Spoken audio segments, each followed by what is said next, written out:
bonjour et bon dimanche.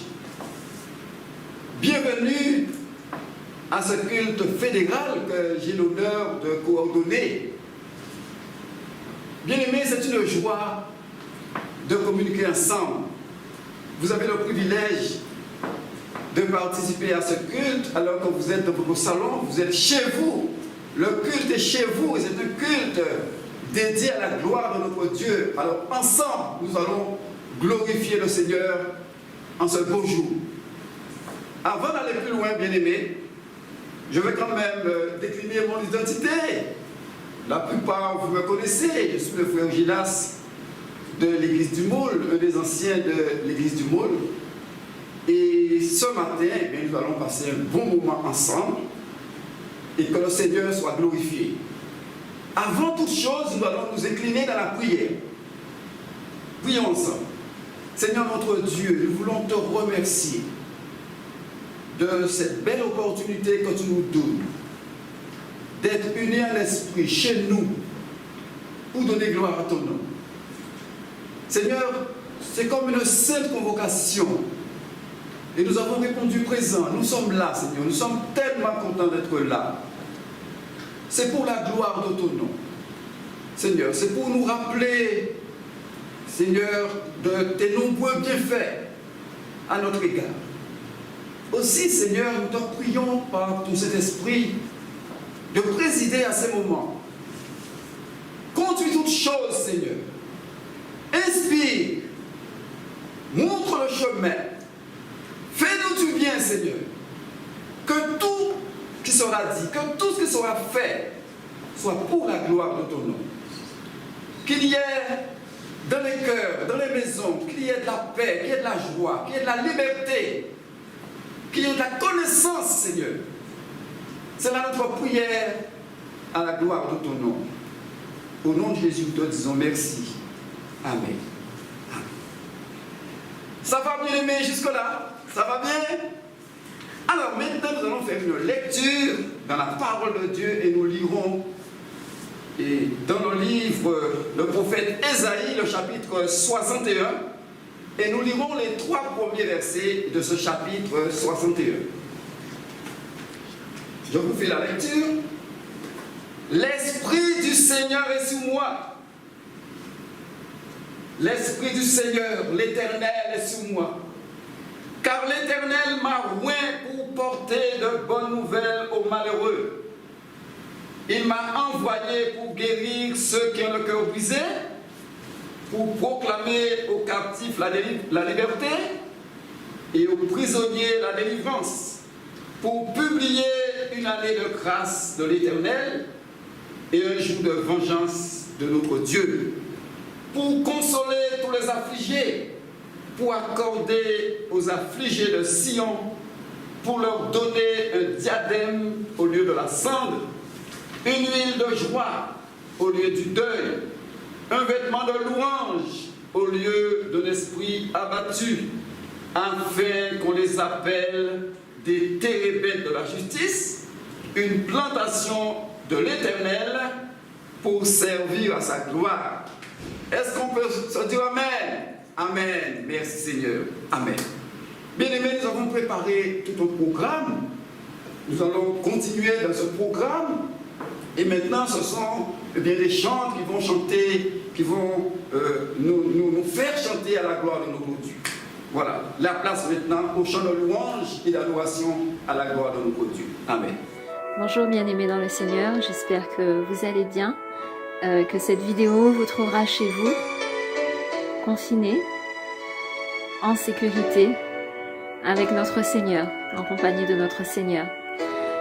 Donc nous allons chanter ensemble Alléluia à notre Jésus qui est mort à la croix et nous allons dire qu'il est ressuscité des morts et que Jésus va revenir bientôt. Amen, Alléluia, quelle joie. Donc je vais vous demander, comme à l'accoutumée, de bien vouloir chanter avec moi. Amen. Merci Seigneur pour ce moment. Amen. Chante Alléluia au Seigneur.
Bonjour bien-aimés, nous sommes peuple du Seigneur, rachetés par le sang précieux de Jésus-Christ. Et en ce jour de grâce, ce dimanche, qui représente le jour où il est sorti du tombeau, nous tenons à glorifier, à célébrer ce Jésus-Christ qui est l'ancien des jours, celui qui est, qui était et qui revient bientôt. Alléluia!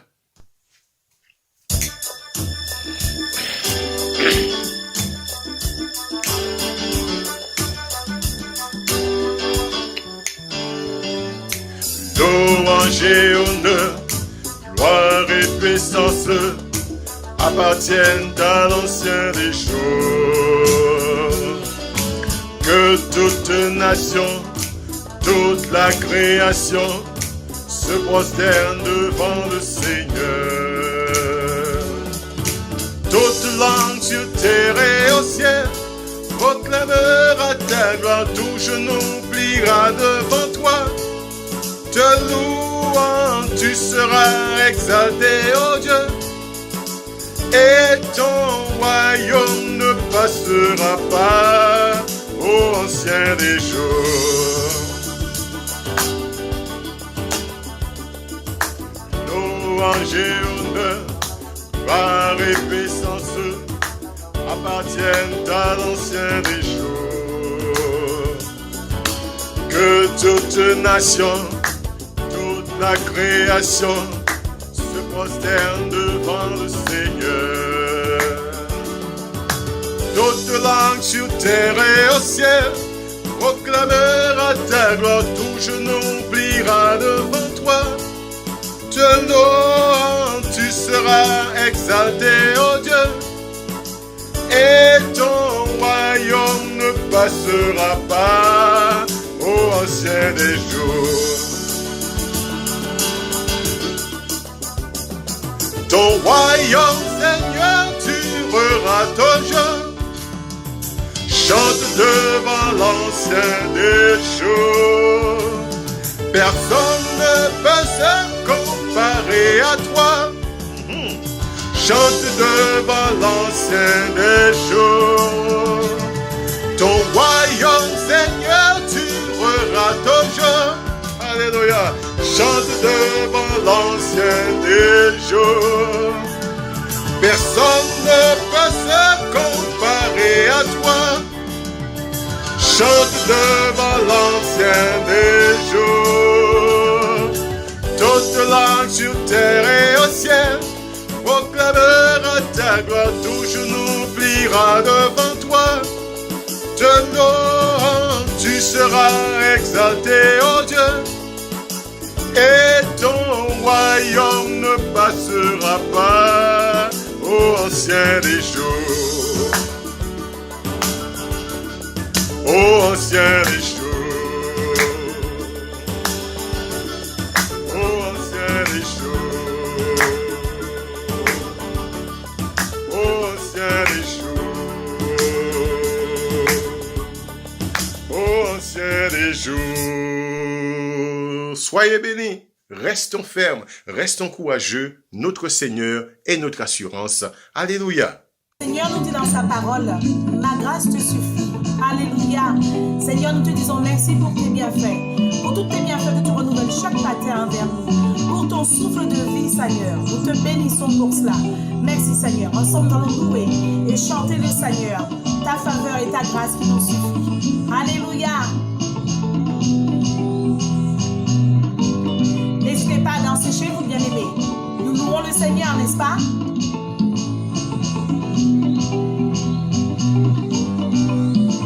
Jésus m'accorde sa faveur. Jésus fortifie mon cœur. Jésus, paix qui me fait du bien pour surmonter toutes les épreuves. Oh, Rédempteur, oui tu es glorieux. Jésus, tu es vainqueur.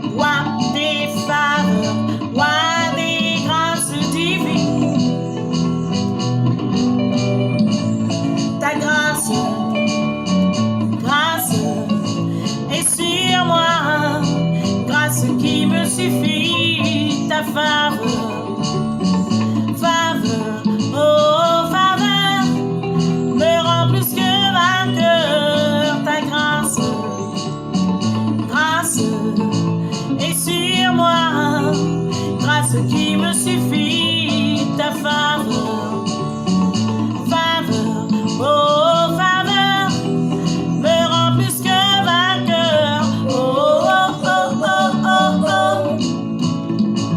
Oh, oh, what a favor. Oh, oh, oh, oh, oh. Oh, oh, what a favor. Tout le monde ensemble. Oh, oh, oh, oh, oh, oh. Oh, oh, what a favor. C'est parti, Gilbert. Gilbert à la guitare pour louer et célébrer le Seigneur. Alléluia.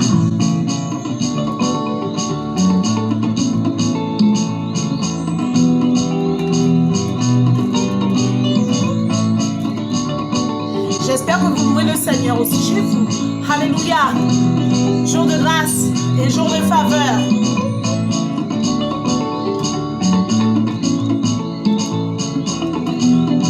La joie de l'Éternel est ma force. Ne l'oublions jamais. Alléluia. Bien-aimés, nous avons chanté à la gloire de notre Dieu. Dieu aime ça. Et la Bible nous dit que Dieu sied au milieu de ce peuple. Et Dieu se réjouit. Dieu aime la louange. Nous avons chanté à la gloire de notre Dieu. Merci Seigneur. Vous avez aimé? Amen. Merci Seigneur. Et bien maintenant, nous allons passer à une phase très importante. Maintenant, c'est Dieu qui va nous parler. Nous avons chanté à sa gloire. Maintenant, c'est lui qui va nous parler au travers de son bien-aimé, son serviteur, notre frère Sita. Bien-aimés frères et sœurs en Christ, amis internautes, je vous salue très fraternellement dans le nom du Seigneur Jésus. Avec vous ce matin, le frère Sita, de l'église ancienne de l'église baptiste du Moule. Je suppose que vous avez passé un agréable moment, que vous avez apprécié ces chants et que vous vous êtes fait beaucoup de bien dans la présence du Seigneur. Ce matin, je voudrais que nous méditions ensemble sur ce thème, comment se positionner dans ces temps de la fin. Quelle attitude que nous devons adopter. Pour introduire ce sujet, faisons une lecture dans le livre de l'Exode au chapitre 14. Auparavant, permettez-moi, pour une meilleure compréhension, de situer le contexte. Dieu vient de libérer son peuple de l'esclavage de l'Égypte sous la conduite de Moïse. Après l'avoir libéré, Dieu va faire passer le peuple par un chemin qui n'est pas le plus court. Il va lui ordonner d'emprunter le chemin qui conduit au désert vers la mer Rouge. Pharaon, qui jusqu'ici avait dû laisser partir le peuple, va changer d'avis. Avec sa troupe, il se lance à la poursuite des enfants d'Israël. Lisons donc Exode chapitre 14, versets 10 à 13. Au verset 10, il nous est dit, Pharaon approchait, les enfants d'Israël levèrent les yeux, et voici, les Égyptiens étaient en marche derrière eux, et les enfants d'Israël eurent une grande frayeur et crièrent à l'Éternel. Il dit à Moïse, n'y avait-il pas de sépulcre en Égypte, sans qu'il fût besoin de nous mener mourir au désert? Que nous as-tu fait en nous faisant sortir d'Égypte? N'est-ce pas là ce que nous te disions en Égypte? Laisse-nous servir les Égyptiens, car nous aimons mieux servir les Égyptiens que de mourir au désert. Moïse répondit au peuple, ne craignez rien, restez en place et regardez la délivrance que l'Éternel va vous accorder en ce jour, car les Égyptiens que vous voyez aujourd'hui, vous ne les verrez plus jamais. Amen. Nous voyons, à travers cette lecture, qu'il y a deux attitudes diamétralement opposées. Celle du peuple d'Israël, qui est caractérisée par l'angoisse, par la peur, par l'agitation, même par le rejet. Et celle de Moïse, qui est caractérisée par le calme, la sérénité, l'assurance. Comment expliquer la différence entre ces deux attitudes? Eh bien, la réponse se trouve dans la parole de Dieu. Exode chapitre 14, premier verset. L'Éternel parla à Moïse et dit, et au verset 4, il est dit ceci: j'endurcirai le cœur de Pharaon, et il les poursuivra, mais Pharaon et toute son armée serviront à faire éclater ma gloire, et les Égyptiens sauront que je suis l'Éternel. Donc, on voit que Moïse a reçu une révélation. Moïse savait les intentions de Dieu. Il connaissait la voix du Seigneur. Tandis que les enfants d'Israël ne connaissaient pas ce qui allait se passer. Et voilà la différence. Et dans les temps dans lesquels nous sommes, nous pouvons dire que les temps sont difficiles. L'apôtre Paul lui-même nous a dit, quand il parlait aux Corinthiens, il dit: voici ce que j'estime bon à cause des temps difficiles qui s'approchent. Et à Timothée, il va dire ceci: sache que dans les derniers jours, il y aura des temps difficiles. Et aux Éphésiens, il a rajouté: rachetez le temps, car les jours sont mauvais.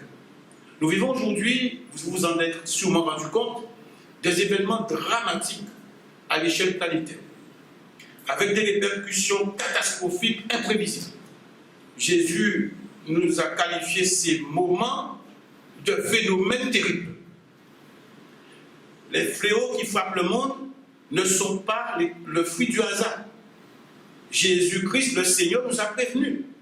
Luc 21, 11, il y aura de grands tremblements de terre et en divers lieux, des pestes, des famines, il y aura des phénomènes terribles, de grands signes dans le ciel. Et il a ajouté, tout cela ne sera que le commencement des douleurs. Pourquoi l'annonce de telles prédictions? Il faut savoir que le Christ Jésus, il est Seigneur, il est souverain. Et il règne sur tout l'univers. En Jean chapitre 13, verset 19, il va ajouter: dès à présent, je vous le dis, avant que la chose arrive, afin que, lorsqu'elle arrivera, vous croyiez à ce que je suis.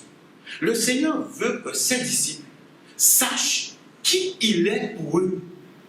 Notre Seigneur veut nous faire réaliser qu'il règne sur tout l'univers et que rien ne lui échappe. Et que ces événements douloureux font partie intégrante de son plan. Dieu est amour. Ce n'est pas lui qui sème la mort. Ce n'est pas lui qui envoie la désolation. Dieu ne peut être tenté par le mal. Ces fléaux ne sont que les conséquences de la méchanceté du cœur humain. Mais ces fléaux ne peuvent se produire que si le Seigneur le permet. Qui dira qu'une chose arrive sans que le Seigneur l'ait ordonné, nous dit Lamentation chapitre 3 verset 37. Alors pourquoi permettre à ces choses, de frapper la planète? Le Seigneur prépare son Église en vue de son retour. C'est l'une des principales raisons. Avant de quitter cette terre, le Seigneur a clairement dit aux siens, dans Jean chapitre 14 verset 3, lorsque je m'en serai allé et que je vous aurai préparé de place, je reviendrai et je vous prendrai avec moi, afin que là où je suis, vous y soyez aussi. S'il a permis que cette pandémie surgisse à ce moment précis, c'est pour avertir son peuple de la proximité de son retour. Luc 21, 31, quand vous verrez ces choses, sachez que le royaume de Dieu est proche. Il a résolu de faire paraître devant lui une église glorieuse, sans tache, ni ride, ni rien de semblable, mais sainte et irrépréhensible. Il est évident que ce ne sont pas des efforts humains qui peuvent réaliser cela. Il était bien évident que c'est lui, le Seigneur, qui le fera. C'est son œuvre exclusive. N'a-t-il pas dit: je bâtirai mon église?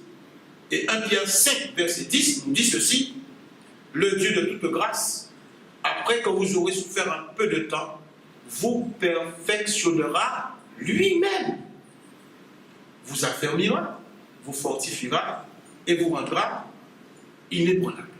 Donc, nous comprenons que ces situations difficiles, Jésus va les utiliser pour amener la foi des fidèles à atteindre la maturité. Paul disait aux Corinthiens, ainsi mes frères bien-aimés, soyez fermes, inébranlables, travaillant de mieux en mieux à l'œuvre du Seigneur. Et parlant de ces temps-ci, Jésus, notre Seigneur, a mis en évidence l'absolue nécessité de la venue de tels événements.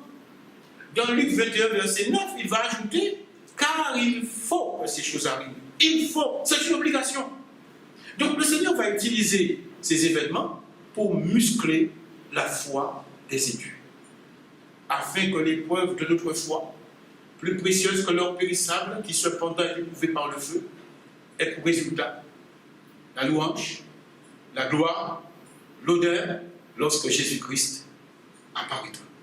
Donc, le Seigneur veut que les siens puissent apprendre à placer leur confiance en lui. Avant de partir, il a dit ceci, que votre cœur ne se trouble point, croyez en Dieu et croyez en moi. Je vais vous dire une chose, c'est que pour permettre à l'évangile d'atteindre le monde entier, le Seigneur Jésus a permis la persécution au début de l'ère chrétienne. Les disciples étaient installés tranquillement à Jérusalem, alors que le Seigneur avait dit que la bonne nouvelle serait prêchée dans le monde entier. De même, dans ces temps dans lesquels nous sommes, qui précèdent son retour, Christ va permettre la venue de certaines situations difficiles pour atteindre ses objectifs. C'est la raison pour laquelle nous devons prendre au sérieux les mises en garde du Seigneur. Prendre au sérieux les mises en garde du Seigneur. Ces situations que nous allons vivre et que nous vivons sont de nature à engendrer la peur, à engendrer l'angoisse, à engendrer la terreur. D'où les avertissements du Seigneur. Soyez sur vos gardes. Je vous ai tout annoncé d'avance. Gardez-vous d'être troublés, car il faut que ces choses arrivent. Ne soyez pas effrayés. La peur est le contraire de la foi. La peur ouvre les portes d'accès à l'ennemi. Nous ne devons pas avoir peur parce que nous avons un Seigneur qui a triomphé pour nous. Donc, mes bien-aimés, attention à ce que nos yeux voient. Attention à ce que nos oreilles entendent. Nous devons, au contraire, adopter la bonne attitude, bien positionnée. Luc 21, 28, le Seigneur nous dit, quand vous verrez ces choses, quand ces choses commenceront à arriver, redressez-vous et levez vos têtes parce que votre délivrance approche. Et dites-moi un peu, qui mieux que le Seigneur Jésus-Christ connaît l'état spirituel de l'Église des temps de la fin? N'a-t-il pas dit, quand le Fils de l'homme viendra, trouvera-t-il la foi sur la terre? La foi, ce n'est pas seulement croire en l'existence de Dieu. Tu crois qu'il y a un seul Dieu? Tu fais bien, dit la Bible. Les démons aussi le croient et ils tremblent. Qu'est-ce que la foi? Hébreux 11, verset 1 nous dit la foi est une ferme assurance des choses qu'on espère. Une démonstration des choses qu'on ne voit pas. Malheureusement, il est écrit dans 1 Timothée chapitre 4, verset 1, l'Esprit dit que dans les derniers jours, quelques-uns abandonneront la foi. Le Seigneur Jésus, je viens de vous le dire, il a aussi dit, quand le Fils de l'homme viendra, trouvera-t-il la foi sur la terre? Christ n'a pas dit que les activités religieuses cesseraient, loin de là. Mais il dit, est-ce qu'il va trouver la foi, la vraie foi? Les activités qui vont exister ne s'appuieront point sur la parole de Dieu, ni sur l'enseignement des apôtres. Puisqu'il est écrit dans 2 Timothée chapitre 4, verset 3, « Car il viendra un temps où les hommes ne supporteront pas la saine doctrine, mais ayant la démangeaison d'entendre des choses agréables, ils se donneront une foule de docteurs selon leurs propres désirs. » Mais bien aimé, il faut bien comprendre que ces fléaux annoncés sont des signaux forts adressés à l'Église des derniers jours. Le Seigneur veut ramener le cœur des fidèles à lui et à sa parole. Dans Osée chapitre 2, verset 16, l'Éternel va ramener son peuple. Ces fléaux, mes bien-aimés, sont là pour nous faire prendre conscience qu'il n'y a rien de sûr dans ce monde. Ce monde ne peut rien nous apporter et que la véritable sécurité ne se trouve qu'en Jésus, qui a dit « Le ciel passera, la terre passera, mais mes paroles ne passeront point. » Matthieu 24, verset 37. Donc, il faut se positionner dans ces temps de la fin. Mais comment le faire? Eh bien, en mettant en pratique toutes les recommandations du Seigneur. Dans Luc 21, 36, il va dire ceci: « Veillez donc et priez en tout temps, afin que vous ayez la force d'échapper à toutes ces choses qui arriveront et de paraître debout devant le Fils de l'homme. » Vous allez remarquer que Jésus, il va laisser entendre que nous devons prier. Que nous devons prier en tout temps. Et puis nous devons prier dans un but précis, afin que vous ayez la force d'échapper. Il n'a pas dit la force d'empêcher. Il n'a pas dit la force d'arrêter ces choses. Il aurait pu le dire, car il a donné à son peuple le pouvoir de marcher sur les serpents, les scorpions et sur toute la puissance de l'ennemi. Il l'a ajouté, et rien ne pourra vous nuire. Dans Luc chapitre 10, verset 19. Mais dans le contexte, Jésus a précisé la force d'échapper à toutes ces choses qui arriveront. Ce qui nous laisse supposer que nous traverserons ces choses. Et cette remarque devrait nous éclairer pour bien orienter nos prières et combattre le bon combat et bien, par conséquent, nous positionner. En conclusion, nous allons bien nous positionner en prenant la décision d'adopter la bonne attitude. Les temps de la fin sont des temps difficiles. Le Seigneur nous a avertis, avec l'arrivée notamment de phénomènes terribles qui vont effrayer. La deuxième chose, nous devons reconnaître que Jésus-Christ est souverain, il règne, et qu'il permet la venue de ces événements. Premièrement, pour préparer son peuple en vue de son retour, et deuxièmement, en vue d'amener la foi des fidèles à atteindre la maturité. Troisième chose, nous devons prendre très au sérieux les avertissements qu'il nous a laissés, parce qu'il y aura la venue de faux enseignants et l'abandon de la vraie foi. Et enfin, quatrième chose, le Seigneur veut ramener le cœur des fidèles à lui et à sa parole. Un retour à Dieu et un retour à sa parole. Que Dieu nous garde de mettre en pratique ses paroles et de bien nous positionner dans cette fin des temps, parce que Jésus avertit, ce n'est que le commencement des douleurs. Nous devons rester debout et paraître debout devant le Fils de l'homme, parce qu'il nous a donné les outils, les moyens, et puis il est avec nous tous les jours jusqu'à la fin du monde. Que Dieu vous bénisse sur ces quelques paroles et que sa grâce repose sur vous et que le nom du Seigneur Jésus soit pleinement glorifié au milieu de nous. Amen. Amen.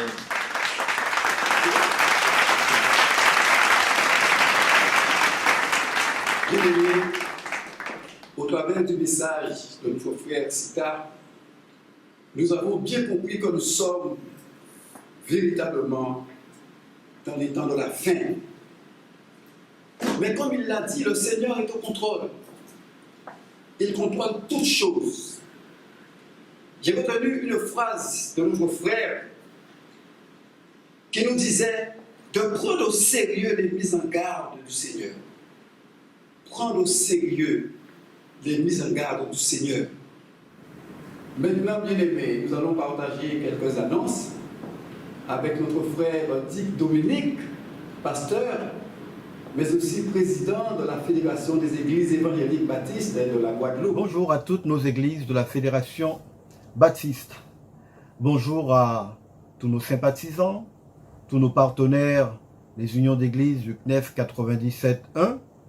Bonjour à notre partenaire, la mission chrétienne Borel-Lamentin. J'espère en tout cas que vous avez eu un très bon culte ce matin et que Dieu vous a parlé au travers du message de sa parole qui nous a été donné par notre frère Sita de l'église du Moule. Dans ce temps de confinement dû au Covid-19, j'aimerais vous informer de nos activités, de nos projets en cours pendant cette crise pandémique que nous traversons. Et je voudrais tout d'abord ce matin m'adresser au nom de la fédération, du bureau administratif et du collège pastoral, adresser notre soutien et notre solidarité à tous ceux qui ont été touchés de près ou de loin par le virus et voire même la perte d'un parent ou des amis, et vous assurer de nos prières. Nos prières pour traverser cette épreuve et surtout en sortir grandis. Nous avons dans toutes nos communautés un nombre important de personnes travaillant dans le domaine du social, de la santé, et je voudrais saluer votre courage dans cette situation inédite et vous rassurer que nos prières ne manqueront pas, elles ne feront pas défaut. Il est aussi important que vous sachiez que les ministres du culte, qui sont les pasteurs associés aux anciens, aux diacres et aux autres responsables, sont constamment à l'œuvre pour maintenir le lien avec les fidèles, afin d'accompagner, d'encourager chacun dans le développement de sa foi par les moyens virtuels que nous connaissons et que nous utilisons massivement aujourd'hui. Béni soit Dieu, le confinement a du bon parce que nous utilisons ce moyen énormément et il nous est certainement utile. Donc nous ressortirons enrichis de ce confinement. Conscient aussi de l'impact que cette crise a et aura sur l'ensemble de nos communautés et bien sûr sur chacun de ses membres. J'encourage chacun à rester engagé et responsable au soutien de leur communauté par la prière, en prenant des nouvelles des uns et des autres, par vos dons, par vos offrandes, par vos dîmes, selon la mesure de ce que Dieu permet à chacun. Et ceci pour que l'Église locale soit en capacité de continuer d'assumer ces charges qui lui incombent. Utilisez donc les dispositifs qui sont mis en place par vos églises locales. Nous sommes en train, au sein de notre fédération, de mettre sur pied un projet. Celui-ci est de confectionner des masques afin d'aider sur le plan social. Nous fournirons le matériel nécessaire. Il est vrai que prier est une bonne chose, voire une excellente chose, mais elle doit être suivie d'action. Nous offrirons donc des masques gratuitement à ceux qui en ont besoin. Et pour ce faire, les couturiers de nos églises, les couturières, nous vous invitons à vous mobiliser pour cette action. Et je vous invite à vous faire connaître de manière à aider à réaliser ce projet. Un numéro de téléphone et vous serez en contact avec la personne responsable de la gestion de ce projet, le 06 90 99 42 52. Je reprends, c'est un portable, 99 42 52. Vous savez que nous sommes aussi affiliés au CNEF sur le plan national, Conseil national des évangéliques de France. Emmanuel Macron et le ministre de l'Intérieur se sont entretenus mardi 21 avec les différents représentants des religions de France. Et le CNEF, bien sûr, était présent pour faire le point sur le déconfinement, mais aussi ce qu'il est convenu d'appeler le jour d'après. Il est précisé que les lieux de culte resteront fermés le 11 mai, quelle que soit leur taille. Certains rassemblements pourraient recommencer à partir de la mi-juin, pas forcément tous, ce sera en fonction certainement de la taille, avec le respect des gestes barrières et la distanciation physique. Les grands rassemblements ne pourront pas être envisagés avant l'été. Le pire serait d'ouvrir trop vite, trop fort, et d'être amené à refermer. Voilà un peu ce qui ressort, les grandes lignes de cette rencontre du président de la République et du ministre de l'Intérieur. Nous avons aussi le CNEF 97.1 en Guadeloupe qui fonctionne très bien, merci Seigneur. Il y a eu une rencontre avec le directeur du cabinet du préfet, avec notre délégué, le pasteur et docteur Alain Isus, qui a rencontré donc les responsables de l'État. Et bien sûr, le rôle était d'informer sur la présence effective et la mission de la famille évangélique réunie au CNEF 97.1. Aussi, ainsi le représentant de l'État a été informé de notre fonctionnement, surtout dans cette phase de confinement. Il était donc important que notre voix soit entendue, ainsi que certaines doléances pour un meilleur fonctionnement et surtout être en lien avec les représentants de l'État sur le département de la Guadeloupe. Sachez aussi que tous les dimanches, nous aurons le culte présenté par une église de la Fédération. Vous recevrez le lien, comme cela se fait depuis quelque temps, le dimanche matin, afin de suivre le culte avec nous et, bien sûr, chez vous, à pouvoir célébrer Dieu, louer le Seigneur dans la louange, dans la prière, mais aussi écouter le message qui sera dispensé par le serviteur du Seigneur. Et bien sûr, vous pourrez transmettre le lien à d'autres autant que vous le désirez, et ceci dans le but d'enrichir par le message du Christ. Juste quelques consignes avant que nous puissions terminer cette phase d'annonce. Je crois qu'en tant que chrétiens, nous sommes appelés à être exemplaires. Nous sommes appelés à être mobilisés dans l'obéissance. Donc je vous invite à la patience, à la sagesse, dans ces temps inédits que nous connaissons. Comme dit le sage, appliquons nos cœurs à la sagesse, afin de bien compter nos jours.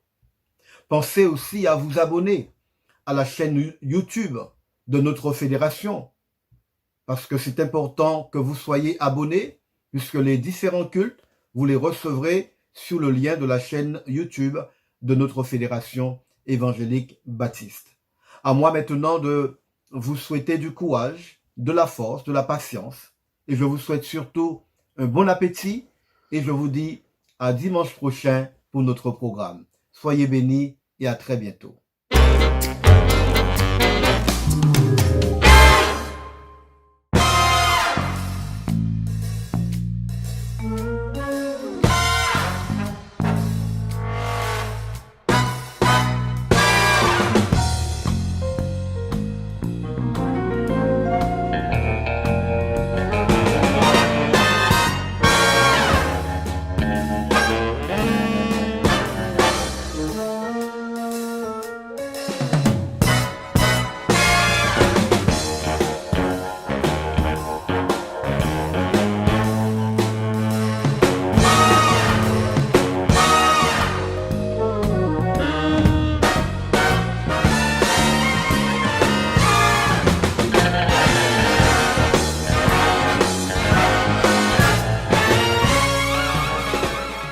Merci à toi, mon frère Martial. Bonjour à tous, bonjour frères, bonjour sœurs. Effectivement, je suis Sabrina de l'Église évangélique baptiste du Moule. Je suis chauffeur de taxi et comme l'a dit mon frère Martial, je fais aussi de la couture. Mais mon premier métier est chauffeur de taxi. Et comme on le sait, nous sommes entrés en confinement le 16 mars dernier et les activités se sont brusquement arrêtées. Mais je sais que nous avons un Père merveilleux. Je sais que j'ai un Père qui ne me laisse pas tomber. Et c'est pour cela que l'idée m'est venue de retourner dans mon atelier que j'avais un peu délaissé, que j'avais mis de côté parce que je n'avais pas forcément le temps d'y aller. Et là, je me suis mise à confectionner des masques de protection pour une infirmière. Malheureusement, elle n'a pas pu les récupérer, pas de sa faute, parce qu'avec ce travail-là, elle ne pouvait pas venir les récupérer. Et là, je me suis dit que, bon, de toute façon, je ne vais pas les laisser là, je vais les donner. C'est ce que j'ai fait, je les ai donnés. Et comme ça, les demandes ont fusé. Sans que moi-même je ne demande rien. Je vais vous montrer comment réaliser un masque de protection. Alors, nous allons passer à la machine.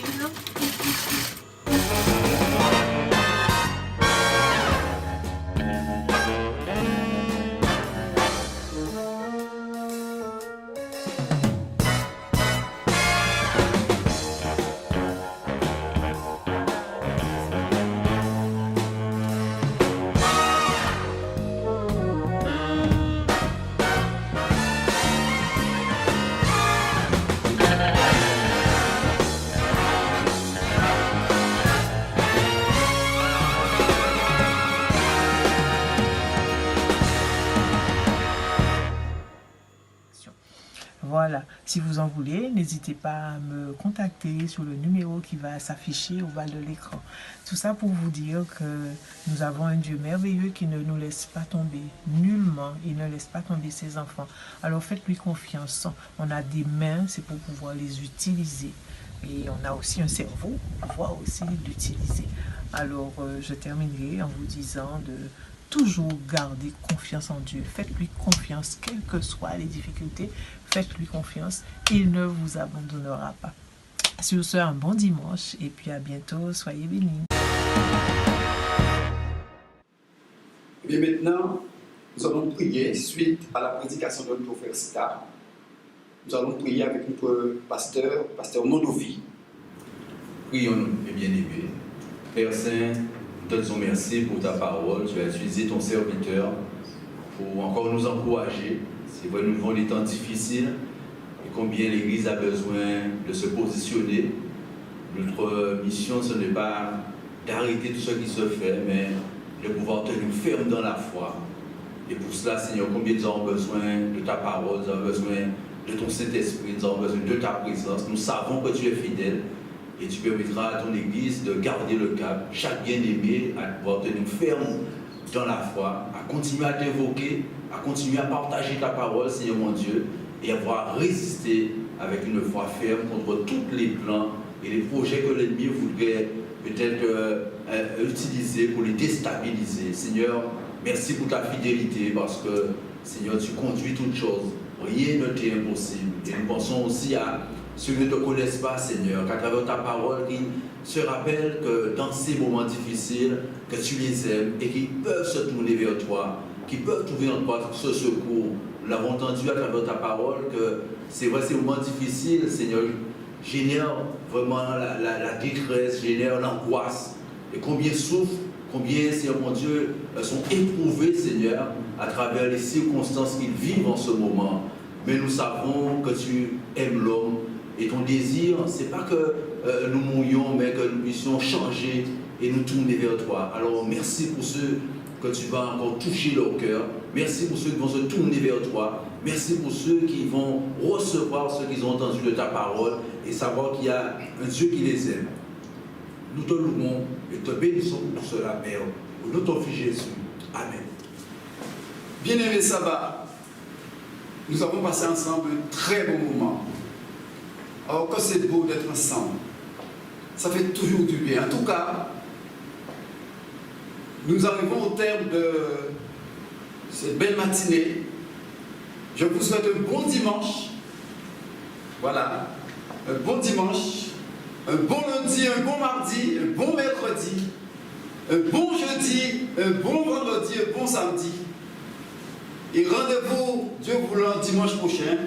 Nous allons encore et encore nous faire du bien. Bien-aimés, restons comme nous le sommes déjà, de bons citoyens. Respectons les règles qui nous ont été fixées, les gestes barrières dans le confinement, comme nous entendons souvent, restez à casa, à moins qu'il y ait quelque chose d'important à faire, mais nous sommes tenus de rester chez nous, d'être confinés comme on nous le demande. Mais aussi écoutons les nouvelles, parce que les choses évoluent tous les jours. Restons vigilants, voilà. Et que le Seigneur nous garde, que le Seigneur nous protège. Voilà. J'aimerais lire un tout dernier verset dans 1 Corinthiens chapitre 15 et le verset 58. Nous lisons ce qui suit. Ainsi, mes frères bien-aimés, soyez fermes, inébranlables, travaillant de mieux en mieux à l'œuvre du Seigneur, sachant que votre travail ne sera pas vain dans le Seigneur. Bien-aimés, ne soyons pas des auditeurs oublieux. Repassons dans nos cœurs tout ce que nous avons entendu. Et qu'en nous, le Seigneur soit vraiment glorifié jusqu'à son retour. Amen. Amen. Je vous souhaite encore un bon dimanche. Voilà. Et à dimanche prochain. Amen.